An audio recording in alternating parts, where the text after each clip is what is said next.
Music has the power to evoke emotions and memories. It can be used to improve our mood, reduce anxiety, enhance communication. As we are caring for our loved ones, we are always looking for tools and resources that create meaningful connections. Today, my guest is Alexis Baker. She is the founder, owner, and board certified music therapist for Bridgetown Music Therapy. She has a heart for music, and her passion has remained working with older adults, specifically with people living with dementia and Alzheimer's. Alexis created Singing at Home, and it is Bridgetown Music Therapy's online music engagement platform. It is designed for older adults living with dementia and their caregivers. Today, we talk about how incorporating music into the day-to-day of caregiving is so important, the specific benefits that we see while we incorporate music, how do we determine those musical preferences, and how do we overcome maybe our own insecurities in facilitating music into our caregiving. Music has the power to improve mood, reduce anxiety, enhance communication. We look at how do we promote those intergenerational connections and tips on how we can use music at home with our aging loved one. Here is my interview with Alexis Baker. Hi, Alexis. How are you? I'm so glad you're here. Hello, it's so good to be here. Thank you for the opportunity. Absolutely. I've been looking forward to this. Music plays such an important part in my life, and I know in the lives of older adults. And I know you have such a personal connection to why you do what you do. So please share Yes. with us your story and why that is and what brought you to wanting to share that gift with everybody else. Yes. So I think music plays a part in everyone's life in some way or another. We all connect or relate to music. So for me, it started as a kid when I was 8 years old. I started taking piano lessons and grew up in a very quote unquote musical family. Mm-hmm. We all played instruments. So when you got And together, did you just all play your different instruments? when we were older, yeah, Okay, like starting yes. in middle school and high school, we did have kind of a family band Mm. with my siblings and I. So music was always around in our house. I switched to taking guitar lessons when I was 10. So I've been playing guitar for quite a while. And then in high school started like finding my voice. Mm. I didn't have a lot of confidence in regard to singing, but as I just started singing and pushing myself, I found my voice and gained that confidence. And then in high school, as I was looking at options as to what I might pursue career-wise, what I might go to school for, I discovered music therapy. And it just kind of clicked with me. I liked the sound of it. I wanted to do something in the helping profession, but I also loved music so much and I wanted to do something that involved music, but not necessarily go the traditional routes of teaching or music entertainment. Mm-hmm. So I went to school for music therapy, got a bachelor's degree in music therapy, and that's how I started on this path of music therapy. And along the way, also while I was in school, had one of my grandmothers had Alzheimer's disease. Mm. So I learned more about that and how powerful music was with her, and have always kind of loved older adults, just interacting with them, hearing their life stories. They're just full of wisdom. I was pretty broad in my practice of music therapy when I just was getting started. I was working with children, adults with disabilities, older adults, mental health. And then I decided I really want to specialize in and focus in on one population, Mm-hmm. one age group, and the music that goes more along with that. So back in about 2016, I started my own music therapy practice with the focus of older adults and specializing in dementia care. So that's how I got to where I am Yeah. today, and some bumps along the way with COVID, and I can share more Mm-hmm. about that. But yeah, I have always kind of had a heart for older adults. And then you bring the music aspect into it, and there's just such a strong connection.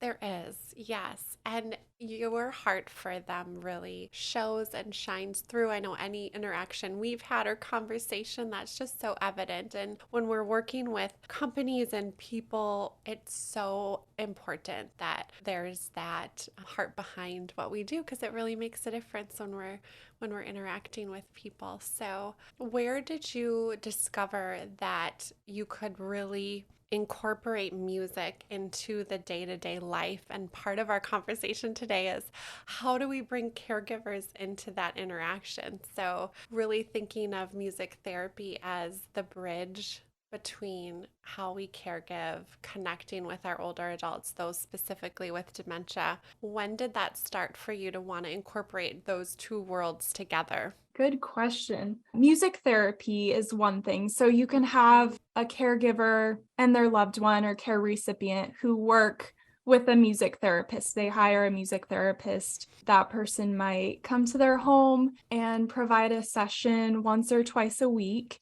And a lot can be learned from that time. I know several caregivers who've used music therapy in that way and have told me that they've learned so much from just that 1 hour session, from the time of interaction and connection and just different techniques and tools that can be learned from that. And then there's music in general, using music as therapy. So not specifically music therapy, but using music in all its different ways, integrating it into the day-to-day. I like to say that music is such a powerful tool for connection, and it's a natural motivator. It's a mood shifter.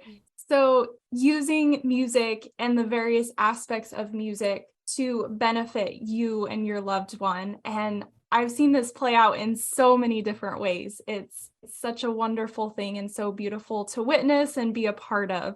I'm so glad you bring that up. You really started to reference the difference between music therapy and then using music as a tool and more entertainment side. So for people listening that maybe this is a new term for them, what is music therapy and how does it differ from putting on music or, in the ways that we interact with music? Yes, so that's something a lot of people wonder is they hear that term music therapy and they're not completely sure what it means. A lot of people, their mind goes to like depression, like, oh, it helps ease depression.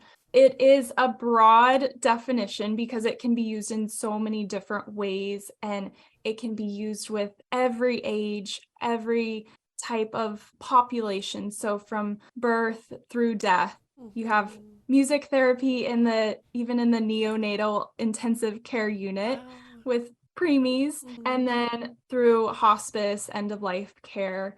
So every age. But what makes music therapy is that it's clinical and evidence-based. So using interventions that have been proven to work to promote growth or benefit of some type. And it involves the use of a therapeutic relationship with a certified music therapist. So that's kind of the formal definition. But then we also have music education, music entertainment, and we all know what those two are. Right. And then I like to add another one. So there's kind of 4 different categories: music therapy, music education, music entertainment, and then music for engagement.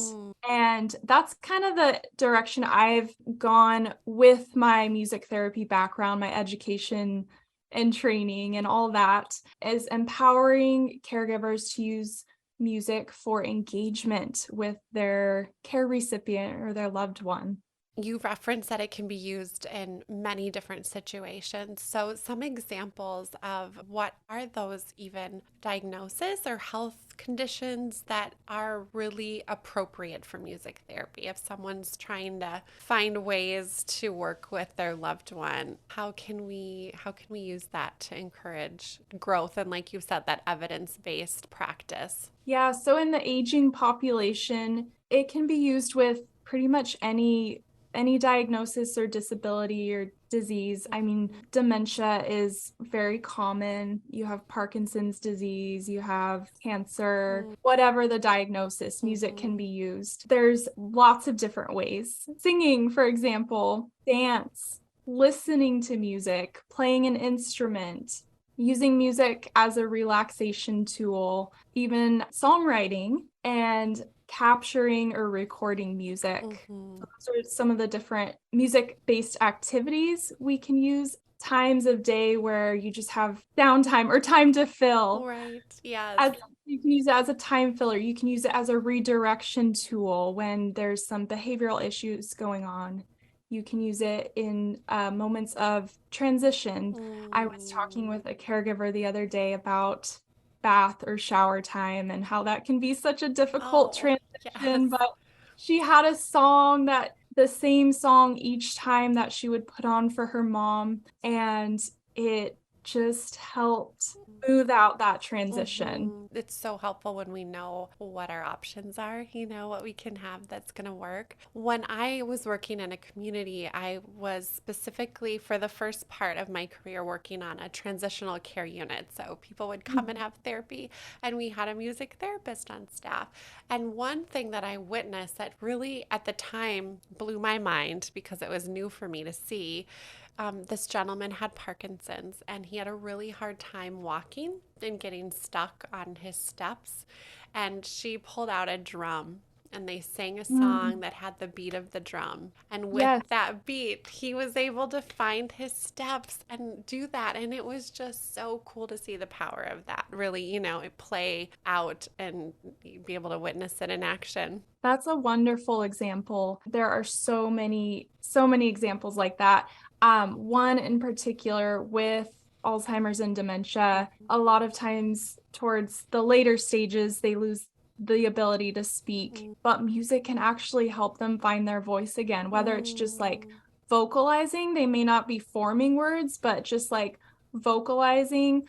Or I've witnessed this so many times with dementia, with stroke patients. They are able to sing even though they've lost the ability to speak. So even Yeah. using music for self-expression, for playfulness, for actually meeting goals that they might have in their care plan, like physical movement, moving a certain number of minutes per day. And you can use music as a natural motivator for movement Right. because there's rhythm and a beat, and our bodies just naturally want to Oh, move to yeah. that. Tap our toes.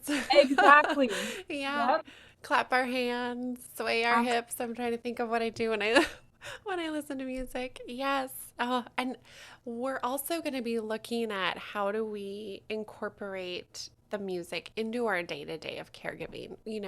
As loved ones, when we're caring for our loved ones, we have a lot that goes into that day and it can be overwhelming, but we want to create these moments of joy, and I think incorporating that's at the perfect place to do that. But first, before we kind of dive into like how we actually really do that, what are some of the benefits that you've seen when we incorporate that music into our caregiving, not only for the care recipient, but for the caregiver? Great question. There are so many benefits to music. I think one of the biggest ones is that joy piece. Like it can just bring joy. And with that comes stress relief, anxiety relief. Music can boost the immune system. It can improve sleep. It can help relaxation, leading to better sleep. Music, I like to say music is like a vitamin. So a little bit every day does wonders to nourish the mind, body, and soul. And so it's that intentional use of music for a purpose. And that can be so many different things. It depends on each person's individual needs, preferences, all of that. But in general, music helps get the body moving, get the brain engaged, get us interacting with each other. It's a wonderful tool for connection. I think I already said that, but Yeah, that's so kind of the good. We gotta like, I yes. beat over and over is connection. Right, right. It is.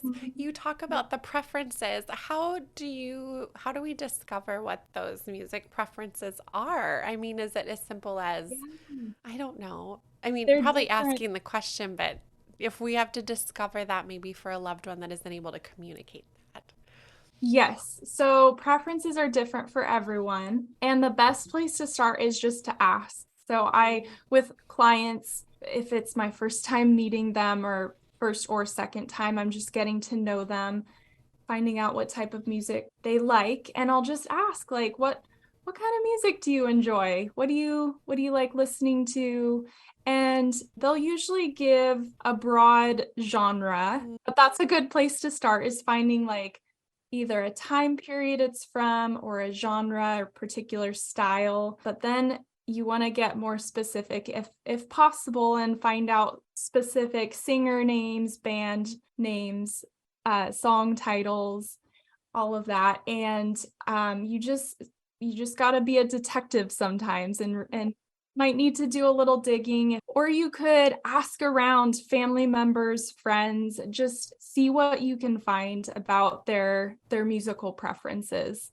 In that role of caregiver with someone with dementia, we are being detectives all the time, and Yes. in many different ways. So, looking at how we use music and incorporating that in our caregiving and in the day-to-day at home, share with us what we can do. Like, how do we do that and how do we do that well? Yeah, well, a lot of people are intimidated by music. There's that hesitancy, like they may think, "Oh, I'm not a musician. I'm not a singer." So, part of it is just getting over that initial hurdle of Mhm. it might just be in your head. Like there's Mhm. there's a barrier there. And so a few tips is to keep it simple. Like music doesn't need to be a performance. Music is meant to be fun. So Mhm. have fun with it. And so give yourself permission to have fun with it, to not worry about how you might sound or how it might come out. I always tell people we all have a voice, so use it. Like we all have a voice to sing. Try out that singing voice. Singing is a great starting point Yes. because it doesn't require anything other than Mhm. just your voice, and that's your Mhm. built-in instrument. So When you were sharing about that, I recently had left a voice memo with a friend and I was singing. I knew that it wasn't good and that's okay. But then I was yeah, laughing so hard at the end, at the end of the message. And guess what? It brought this laughter and humor to our day because we were laughing about how we weren't singing amazing, but it was the conduit that brought humor. So I think if people are worried about, like you said, it's not a performance. We have a voice, we can sing and laugh about it. I you love know? that. Mhm. Exactly. That's the idea. That's the goal. Mhm. So to set yourself up for success is to have your go-tos. Like once you begin finding out what type of music to use, what their preferences are, have a go-to playlist of songs that you can sing along with. Instruments are another really fun thing in music, and instruments are often where people get intimidated, and it's like, well, I don't play an Mm. instrument. I'm not a musician. But you have built-in abilities that you might not even know you have. We all have our own rhythm. So you Right. can grab a rhythmic instrument or even make one. So maracas, tambourines, instruments that you can just pick up and play. There's not really any instruction needed. And then you can make one easily at home too with just a jar or container that has a tight lid, and then add some beans or rice and you're good to go. You've got a Yeah. rhythmic shaker. Right. And rhythm is so fun to add to music, and it's really great for the brain and body. You get that physical movement built in with playing an instrument. Play in all types of directions. I always prompt my clients, like, we can play above the head, low, side to side. And with side to side, you get that crossing midline, which is Oh. just for the brain, like with Mhm. brain function and organization. So there's so many built-in benefits like that to using music. And with your program, which we'll also talk about, that's incorporated in there. Yep, and that would be a go-to Mhm. tool as well, as having a program or service. There's so many out there. Mine is just one of many, but Mhm. yeah, having a go-to program or service like that that you can access. Yeah, so I'm excited for you to share more about that after we chat about the ways we can use music at home. So I know there are more ways. Can you tell us more about that? Yes, absolutely. So, one more very important thing is not to shy away from trying something just because you've never done it. Mm, So, something is always worth trying. And I know that's so important in caregiving is to try lots of different things because you never know what might work. So, in music, it's important to try things, even though it may be out of your comfort zone, but you yeah. might find something that works really well with your loved one or care recipient. It could help them get to sleep better. It could help them get through that, if they have dementia, that sundowning period, or it can help them get that physical movement they need. I'm sure there's a way that music could help meet it in some way. When I would visit that one-on-one, we put on some relaxing music and then would do hand massage, which if you've Oh, ever had a hand massage, oh my gosh, it's like the best thing ever. oh, that's awesome. Yeah, and just incorporating that. You're right. We can use music and play and relaxation. And I think you mentioned dancing before. We've got that Yeah. rhythm in our bodies where we just want to move. So looking at all of that and knowing that not to overlook it, that it's very important. Yeah, or it could be dance or gentle stretching Mm, to music or deep hmm breathing to music. I know you mentioned an experience with using music in care setting with the hand hmm massages. I remember one time we were visiting my grandmother. She lived across the country, so we didn't see her very often. But my brother is an amazing pianist, and he just sat down and the care community started playing. And it was just this like sense of calm, like that came over her and the other residents that happened to be there. And I've witnessed that so much in being a music therapist, but it was really powerful, like seeing my own grandmother being Yeah. affected and positively impacted in that hmm way hmm with music. I know there's a woman that I would visit that lived in a memory care, and her family was traveling. And so I would go and hang out, which I loved. And the way that we would spend time together and bond was she loved music. And so I would have my phone and I created a playlist was like all of her favorite music.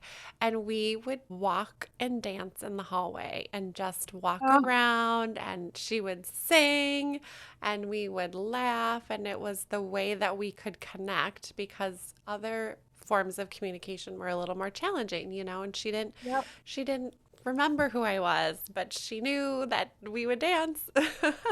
We would listen to music together.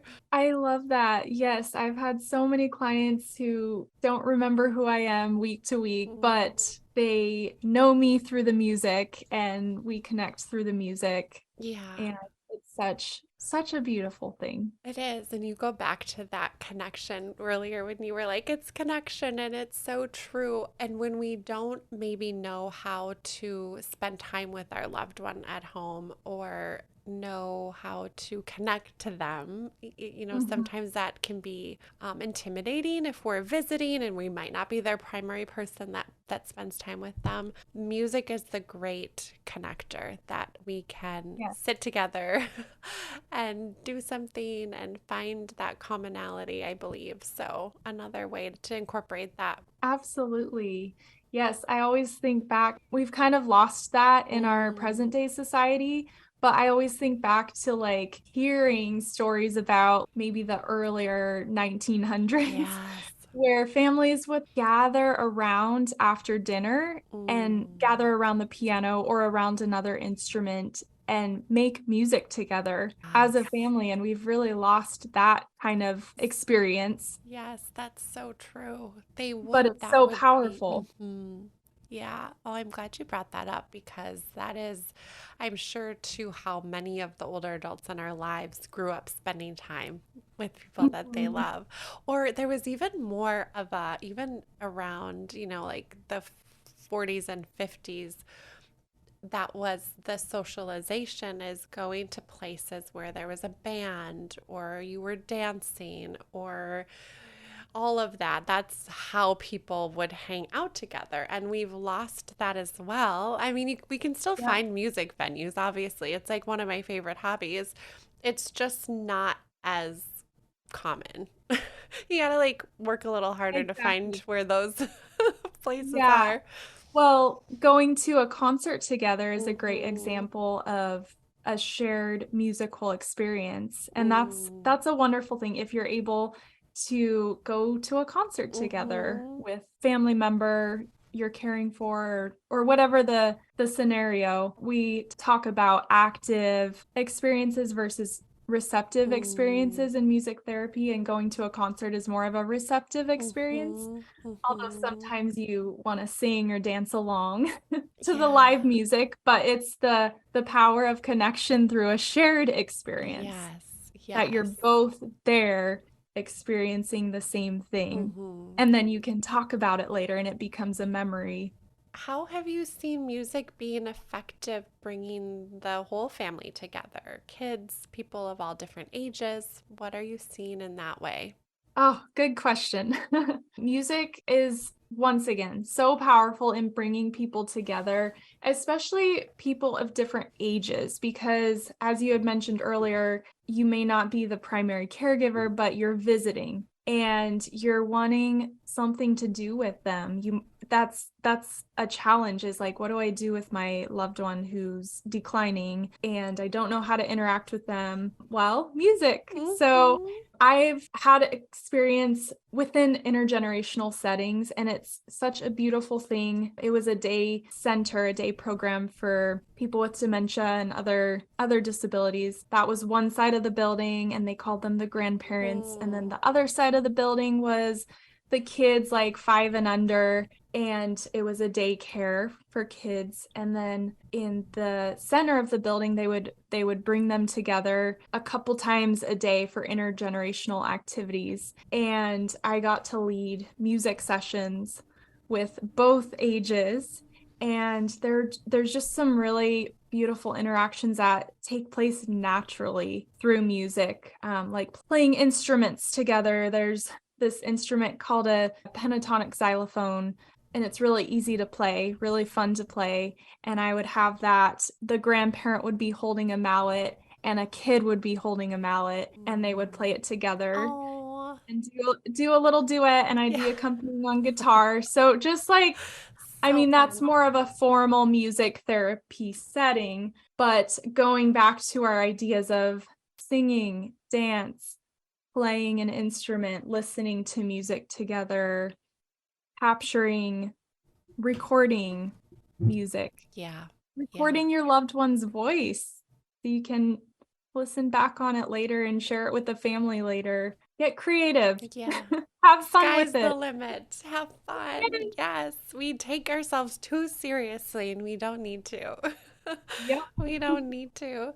What are some resources, for caregivers that are like, "Oh, I want to have the skills and the knowledge and incorporate this and I just not really sure where to start." Yes, because it can be a little intimidating, especially if you don't have a background in music. But there are some wonderful resources written by music therapists who have the knowledge and skills to equip others with how to incorporate music. One of them it's a book called Music, Memory, and Meaning, and Mm. it has a bunch of song ideas and then guidance on questions to ask, post song discussions, reminiscing, just really connecting through the music, prompted by music. That's a wonderful resource. There are several others out there.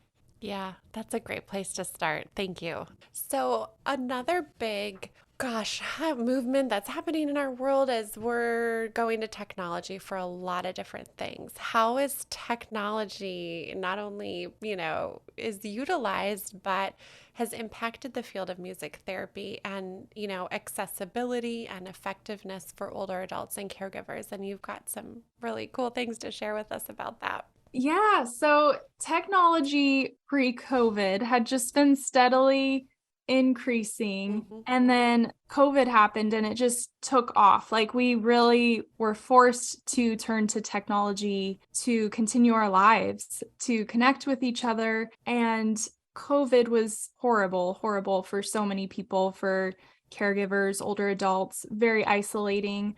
I see a lot of good came out of it technology wise. Yeah. Yeah, there are now so many programs available using technology that make it accessible for caregivers to access programs and services 24/7. So that's what happened with me and my business. I had been practicing music therapy in person in the Portland area. I had a couple of dozen care communities I was serving. So I would drive around to all my clients and provide music therapy sessions to the residents, mainly working with groups of residents.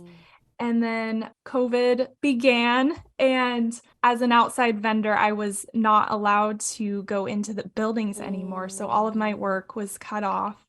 And it was kind of a scramble after that. Like, what What am do I I going to do do? now? Yeah. So I tried a variety of things like outdoor music therapy over Zoom, music therapy over the phone, even like the audio only. But none of them really stuck. And then my business partner and I, who happens to be my husband, just started brainstorming, and he's trained as a professional videographer. So we decided to combine our skills and create an online program that's accessible 24/7. So it's essentially pre-recorded sessions. And I just took my years of experience interacting with dementia patients in person and put that into video format, and how I pace the sessions, how I interact with the camera, just the general flow. And we now have just over 300 videos in our library. So it's a video library with like a membership model. So when you become a member, you get access to all of them. And it's a variety of hour-long sessions, half-hour sessions, individual songs. We have just general music. We have themed sessions. It's all over. So Good. And at yeah. our fingertips when we want that support and to be able to incorporate that in our day with our loved one. So cool. Absolutely. And I think that's what kind of sets it apart, is that it's accessible 24/7, because scheduling can be a challenge for caregivers. Getting out of the house can be a challenge. There's the financial aspect. Right. Compared to formal music therapy sessions, it's very low cost. Yeah. Although I always encourage people, if they're able to access music therapy, do so. But our program is a great alternative. Yeah. And our loved ones, especially with Alzheimer's, are up at all hours of the night, sometimes. And that is when we want to pull those tools and resources that can help us. Because, gosh, middle of the night, that's tough. So having it 24/7 is so helpful. Yep, we say whether it's 2 p.m. or 2 a.m. Yes, yes. This has been so fun. And where can we learn more? Where can we find out about your engagement platform and learn more about that? So our main website is bridgetownmt.com. So Bridgetown Music Therapy. And that's where you can pretty much access everything. We have a program for care communities and group settings, and then we have a program for individuals at home. All of our contact info is there, our social media. So that's the hub, Yeah, Bridgetown Music Therapy. perfect. We'll include that as well. Thank you, Alexis, for sharing. You have such a heart of helping and wanting to support people, and I just appreciate it so much. So, thank you for sharing how music is meaningful, important to incorporate it every day. Lifts our endorphins, right? Serotonin, like all of those feel good Yep, chemicals. absolutely. Yes, I Mhm. always say music is powerful, music matters, and it makes a difference. It So, does. thank you so much. This has been wonderful, and likewise with you, your passion and enthusiasm just shines from Oh, you, thank and you. so wonderful to connect with like-minded people. I agree. I agree. Thank you so much. Thank you for listening today. If you enjoyed our episode, please subscribe and give us 5 stars. In all honesty, we'd love to hear from you. Thank you so much for listening to our episode.